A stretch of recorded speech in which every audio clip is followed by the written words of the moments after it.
Bonjour, bienvenue sur Allo Finance. Le marché parisien s'offre un petit rebond technique sans conviction à l'aube d'une semaine cruciale qui s'ouvre sur la discussion à Rome de la participation du secteur privé au financement de la dette grecque, alors que Athènes doit impérativement entériner le nouveau plan d'austérité exigé par l'Union européenne et le FMI pour recevoir les 12 milliards d'euros censés lui éviter le défaut de paiement.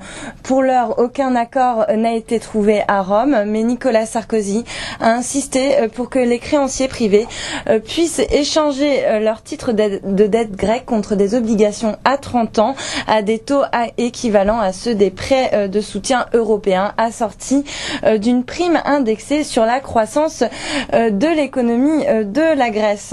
En tout cas, après un repli hebdomadaire de 1%, Paris s'offre un gain de 0,31% pour terminer à 3796 points avec moins de 2,5 milliards échangés dans le sillage de la bonne tenue de Wall Street. Pour autant, la prudence et l'attentisme continuent de prévaloir sur les places financières européennes. À Francfort, le DAX se replie légèrement de 0,16%.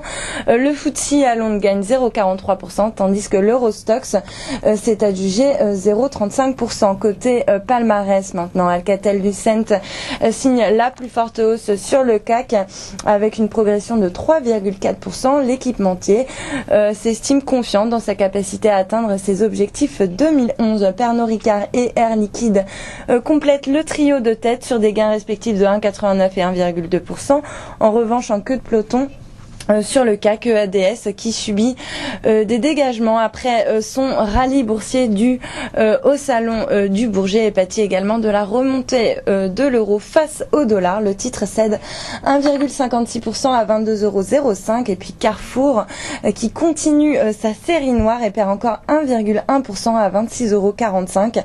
Alors un tribunal français a annoncé que des indices saisis au siège de Carrefour dans le cadre d'un litige entre le groupe de distribution français et son concurrent Casino, qui oppose en fait Casino et le président CBD, son partenaire au Brésil, au sujet d'un rapprochement possible donc entre ce dernier CBD et Carrefour. Sur le SBF 120, Soitec plonge de 9,8% à 7,90 €, plombé par Natixis qui est passé de achat à neutre sur le dossier. Alors deux craintes qui motivent ce changement d'opinion.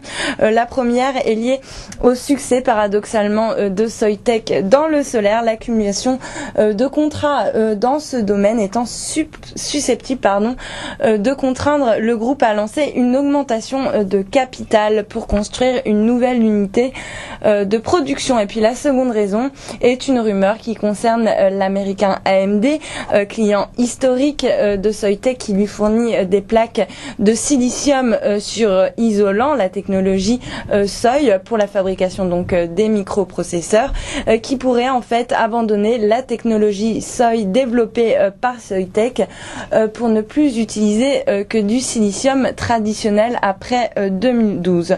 Des craintes donc qui ont fait décrocher le titre. Enfin, l'action Poeo a accéléré son envol au point carrément d'être suspendu de cotation entre 16h55 et 17h10 après un afflux massif d'ordres d'achat. Le titre flambe littéralement de 82% à 7,34 € avec des volumes d'échange de 2,2 millions de titres, ce qui représente près de 13,6% du capital de l'entreprise qui a changé de main. À l'origine, un article du journal du dimanche qui indique que l'Autrichien Verbund envisagerait de céder sa participation de 46% dans le fournisseur alternatif d'énergie au transalpin Enel ou Eni. Sur les marchés d'échange, l'euro rebondit pour grimper de 0,68% et s'échanger à 1,4271 face au billet vert. La monnaie unique s'envole de 1,22% à 115,41 face au yen avant le vote cette semaine du Parlement grec sur le nouveau plan d'austérité. vérité, le dollar, lui, est bien orienté également. Il gagne 0,55% face à la monnaie nippone pour s'échanger à 80,86 yens pour un dollar. Sur le front du pétrole, le WTI cède 0,86% à 90,38 $, tandis que le Brent plie de 0,17% à 104,94 $, toujours affecté par la décision de l'Agence internationale de l'énergie de mettre 60 millions de barils en plus sur le marché. Et puis pour terminer, le métal jaune recule de 0,07% et casse le seuil symbolique des $1 500 pour se négocier exactement à 1499,7. Enfin, les commodities liées au secteur agroalimentaire sont toutes orientées à la baisse.